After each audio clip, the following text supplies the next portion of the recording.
And welcome back to On the Hash with Hatfield. Like, share, and subscribe to our Pivotal Sports TV YouTube channel, wherever you may be tuning in. We thank you for doing so. We have a special guest with us. He is the head football coach in his 8th season, I do believe, of the James Madison High School Warhawks. And what a run they have been on here.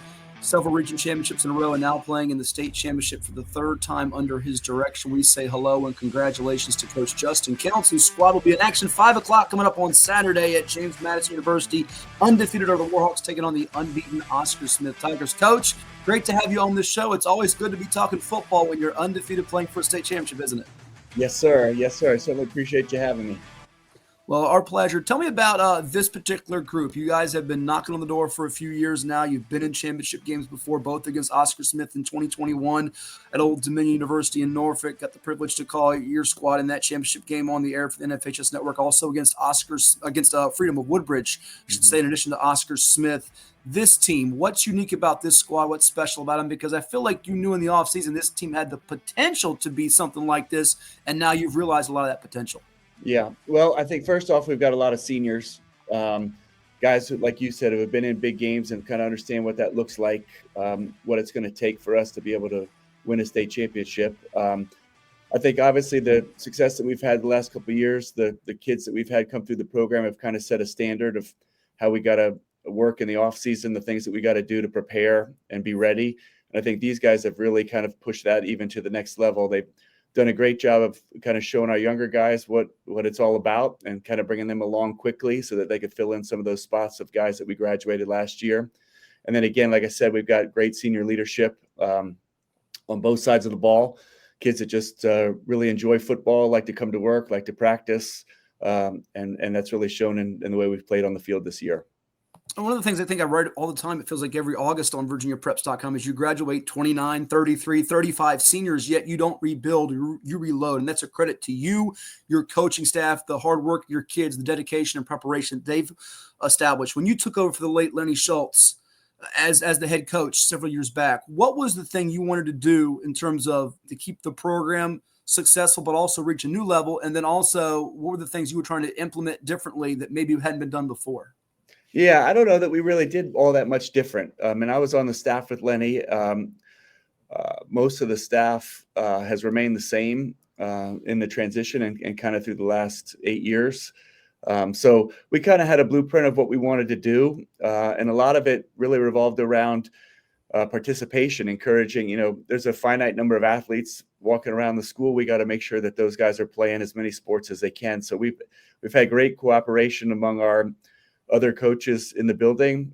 We kind of encourage all these kids to play as many sports as they can. So we've been fortunate to get majority of the athletes in our school to participate in football, and then obviously kind of establishing the weight room, establishing the off-season work, kind of what's required for us to be successful. That was something that Lenny really preached, and we've had great buy-in from our kids. And there's just an excitement, when they kind of join the program as 9th graders to try to accomplish things and maybe push this thing along a little bit further than the class before them did. You've had so many valuable contributors that I want you to hit on during this segment as we get you ready for this championship game coming up on Saturday against Oscar Smith. But one that jumps to mind, obviously, is Dominic Nicely. Over 2,000 all-purpose yards, more than 600 yards in the return game to go with his rushing and receiving exploits. And one of the things you mentioned in our preseason survey we sent out to you on VirginiaPreps.com that it took me back for a moment, because you play so many good teams in Northern Virginia. You play teams in the state playoffs from, Tidewater, Richmond, wherever it may be, Nova. And is this right? He's the first Division I FBS signee for you in your dozen years at James Madison? Yes, that is correct. We've had several kids that have walked on. Sure. We've had kids that walked on at big programs, but he's the first Division I scholarship player that we've had. That's something else, because, like you said, you send kids on to the next level, a lot of Division II, Division III schools, and he's signed with Coastal Carolina. Is that right? Yes, that's correct. Yeah, he was getting recruited from other schools. He had pulled off, and he's now going there. Tell me about what makes him so unique and a difference maker for you, and to do what he's done this year. It's pretty impressive looking at the numbers. Yeah, well, I wish I could take credit for Dominic. He was a special talent when he walked through our door as a 9th grader. Obviously we don't get a lot of kids like him, and he's just what I'm most proud of really is he made a decision as a younger player that he wanted to be a college football player. And number one, he started taking care of his business in the classroom and make sure he put himself in position to have those opportunities. And number two, he really went to work to try to maximize the talents that he has. And where he's really grown for us in our program is as a leader. And, he's taken practice a lot more seriously. He's really kind of dedicated himself to being a great football player. And he's been a great example for our younger guys. Obviously being the most talented kid, he could probably get away with not practicing as hard as maybe everybody else is and still be fine. But the fact that he comes to practice every day, puts in the work, he shows these guys what it's all about, really kind of elevates everybody else in our program. Something that jumps out to me, Coach, I'm not sure if it does to you as well. Whether we're talking about Madison High School, what you guys have built in terms of a tradition and a program, Westfield, Centerville, you go to Oscar Smith, Maury, Phoebus, and Tidewater, your Highland Springs is your Varinas and Richmond, is you see this sibling lineage. And you've got that with Dom Nicely, his older brother Darren, you had a chance to coach. And then you also have with your quarterback and Cale Yates, older brother Cord. Not just those two, I'm sure it's more than just those. But what does that do when you get a player who sees what older brother did? Or sometimes it's not just football, it could be older sister in another sport, volleyball, girls, basketball, whatever it may be, softball. They see that, and then there's that bar they want to reach or exceed. Is there something there that's internally, and does it make it easier for you all as coaches to know that there's a little bit of self-motivation and already they know what it takes? They've seen what the older sibling went through. Absolutely. I think, I'll use Cale as an example. His two older brothers played for us, and, Cale's been being dragged to the weight room or to the field to work out since he was probably in, 5th or 6th grade. And just to kind of see the work ethic that it takes to be successful and what these kids have put in, and then be able to demonstrate that to other guys in our program. I think that goes a really long way. I mean, obviously, when these kids come in as freshmen, they see the seniors and they're these big, strong kids who are successful, but they don't realize that they were in the exact same place when they were 9th graders. They just worked hard and put themselves in a position to be successful. So to be able to have that in through the different families and then also be able to relate that to our other kids as they come through the program. And that's kind of helped perpetuate our success, is the fact that the work ethic and like I said, the standard has been established of what needs to happen for us to be successful. 14 consecutive wins, and I'd be remiss if I didn't mention how great this defense has been playing for you as you've literally held during this stretch. I want to say it's like 8 or 9 opponents to single-digit points, and you've only had 2 games decided by single figures, those against your Concord district rival in Westfield, regular season and regional semifinals. What did you learn about your team in those 2 tough battles, and what do you hope they learned about themselves during those games? Yeah, well, I think that's a great point. We kind of knew going in, we had a lot of returners back on our defense, and we knew that our defense was going to have to kind of be the thing that carried us early on while our offense got up to speed. And I've certainly been really proud of the way these guys have approached it every week. It's a great group of kids, and they play really hard. They have great energy and attitude. They pull for each other. I think being in those tight games, obviously, we have a lot of respect for Westfield and have had great battles with them over the years. And the fact that we were in those real tight games made us play the full 48 minutes. And we had to rely on our defense. We really had to rely on them all year. They've probably had 10 or 11, goal line stands throughout the year. That has just kind of buoyed our team. Every time we've needed somebody to step up and make a big play, those guys have done it on that side of the ball. So certainly proud of those guys. I think, like I said, we knew going in that that'd be a real strong unit for us, but they've kind of exceeded our expectations. And there are a bunch of veterans that have returned for you, the Luke Salvosas, the Caden Greens, the Charlie Backmans, and so on and so forth that you can touch on. Any couple of surprises, maybe newcomers in the fold, be it in their starting unit or have come off the bench because of an injury or had to spot someone here that has also elevated this defense even more with their play? Yeah, well, we've had a couple of kids that have had to fill in the secondary. We lost our starting free safety in the second scrimmage of the game. The year he broke his collarbone, so we had a young player named Otis Casey step in and play 5 or 6 games for us. We've had a cornerback, number 33, Graham Gorkowski, who filled in and has really kept the job. He's been fantastic all year for us. But everybody else has remained pretty healthy. We've had a pretty steady rotation of about 12 or 13 guys that have played defense for us all year. And those are the guys who have really carried us. What would you say the strength of this defense is? Is it the speed? Is it the physicality? Is it the aggressiveness? Is it the smarts? What do you think makes your defense such an elite level one? Yeah, well, I think, first of all, I think they play very fundamentally sound. I think they understand what their roles are within the defense, and everybody kind of tries to do their job. Number 2, I think they play with great energy and effort all the time. We really harp on getting 11 guys to the ball. And I think those kids kind of really feast off that. I think we're really good at tackling. I think we've done a really good job, particularly in the playoffs here, of tackling some really explosive teams. And we're going to need to do that for sure on Saturday if we're going to have a chance in this one. But we do a real good job of rallying to the ball. We tackle well, and we have great energy and effort. Is it Jack Ambrose, your linebacker? Yes. 155 tackles this year. You don't see that very often. A machine. He was a good player, I'm sure, before this season, but he's going to a different level and stratosphere this year, right? Yeah. Well, Jack is also another really special player. He played defensive end for us last year because he had some injuries, and we thought that that'd be a little bit better position for him. But he's naturally an inside linebacker. He's very intuitive. He does a great job reading, and he's just a great tackler. He runs better than people think. He's good side to side, but just his instincts put him in the right spot. And when he's there, he makes tackles. When you put on the film of Oscar Smith, I'm sure their defense comes to mind, but what's the first thought that enters your brain when you watch their film? Well, I think immediately when you turn on the tape, you're just how fast they are everywhere. Just a lot of athletes. But then the longer I watch it, not only are they really fast, but they're really well coached. It's great technique. You talk about the defensive line has great pad level. They play with their hands really well. They get off blocks. I talk about our team, rallying to the ball. Those guys certainly do that. Their linebackers are super aggressive. And then obviously, if by chance you block a play pretty well and you get a hold, the guys in the secondary come up and fill really well. They're good tacklers, great coverage guys. So immediately the speed and the athleticism jumps off when you're talking about their defense. And then obviously on the offensive side, they've got athletes all over the field. They're big up front, just very impressive.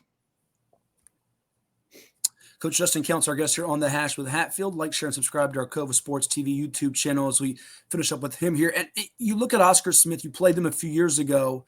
Do you see much in terms of differences from 3 seasons ago when you played him to now? Well, I think the only real difference from those two teams is probably the first team we played was a little older. I think these guys, obviously being extremely talented, but the only thing you could say negatively about them at all is that they're probably young. But that's it. I think that first team we played was enormous up front on the offensive line in particular. I don't know if these kids are quite that big, but they're still plenty big. I think from an athlete standpoint, I think both teams had great athletes all over the field. So I don't know that there's much difference except probably the age. Fair. Offensively, when you look at the keys to beating them, what are the things that you're going to harp on with your group? And then we'll flip it over to the defensive side. Yeah, I think for us, obviously the first thing is you can't turn the ball over. I think we're going to have to sustain some drives, try to keep them out on the field for a little bit. I think they do a great job of getting a lot of 3 and outs, getting their guys in and off the field. We want to try to keep them out there for a little bit. We're going to have to get first downs when the opportunities are there. Obviously, they do a great job. So when there's a chance for us to make a play, we're going to have to make the play. It's a little bit of, on our end executing. And when there's opportunities there, we can't miss. But I think for us, we're going to have to control the ball and hold the ball for a little bit, keep their high-powered offense off the field. That's easier said than done with that defense, but that's certainly something that we're going to have to focus on. Sure. Now, defensively, I'm sure there's so much more that are in terms of similarities with your defense and theirs, as opposed to what's different in terms of just the overall intensity and performance and production from each squad. What defensively must you do to bottle up their attack, which at times has been limited, but also has been very, very explosive and daunting for people to stop? Sure. Well, they are explosive. I think obviously the first thing, just like I said on our end, we want to try to cause a turnover or two. We got to try to get the ball back somehow. I think we got to tackle. Obviously, they got great athletes. They get the ball to those guys in space. We got to make sure we tackle and rally to the ball. We got to be really stout up front. I think if they can control the game and run the ball, we're going to be in a lot of trouble. I think we want to really try to win the battle up front. If we can do that, we can put them in kind of behind the chains in some obvious passing situations. We can give some help on some of those great receivers that they have. If they're able to run the ball and put us in second and short, we're going to have a tough time. But I think our guys have done a great job of that all year long. I think, if winning a state championship was easy, everybody would do it. It's going to be tough, obviously. We got to work cut out for us. But like I said, our boys have risen to the occasion all year long, and we're expecting them to come out and give it our best shot for sure. For sure. Last two, we'll let you go. We thank you so much for the time here, Coach. Now you're preparing for this championship game. Special teams wise, we've talked about nicely as such a lethal return man. The kicking game, the punting game, the snapping, the holding, and then what you see from Oscar Smith's special teams unit. This is sometimes the forgotten aspect of a football game. Your assessment of how you guys have evolved in that area and what will be important in that aspect coming up on Saturday. Sure. Well, I think, special teams is going to be a huge part of it. I mean, we talk about turnovers. Essentially when you get a stop and make a team punt, it's basically a turnover. That gives us an opportunity to set up a return or perhaps get a block. And the same for them. We want to make sure that we hold on to the ball, try to limit the amount of times that we have to punt. Obviously, they got some special guys returning, so we're going to have to cover the kicks. They're very athletic, so we're going to have to block and protect on field goals and punts really well. But obviously that's an area of the game that's just as important as offense and defense, and that's an area that lends itself to big plays, either in the return game or a turnover block, a block of some type. So we're gonna have to be really tight in those areas for sure. And lastly, getting an opportunity to play at James Madison University. You are James Madison High School, no relation in that regard, but to play closer to your home base there and your fans, I imagine it's going to be a great support coming out on Saturday. What's it mean? I know the last two trips you had to play at Old Dominion and Norfolk in the 757, but to have a 757 team come closer to your area, it's got to also maybe give you, I don't know if necessarily advantage is the right word, but a better comfort feeling, isn't it?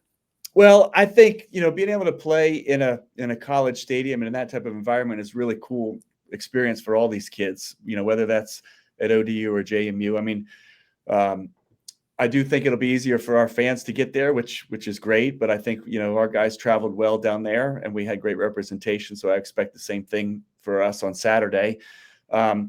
I think just the whole atmosphere of the state championship is really cool for high school kids. And I think that, everything about this is going to be something that I'm hoping our boys will really soak in. They'll enjoy, they'll appreciate. I hope it's something that they get to talk about for years to come when they're sitting down in the VNN, 25 years talking about their experience in high school football. I hope these guys remember the opportunities they got to play in these big college stadiums and these big games. So it's going to be really cool. I think we're really looking forward to it. It's going to be exciting, and it's just something our boys have talked about all year long.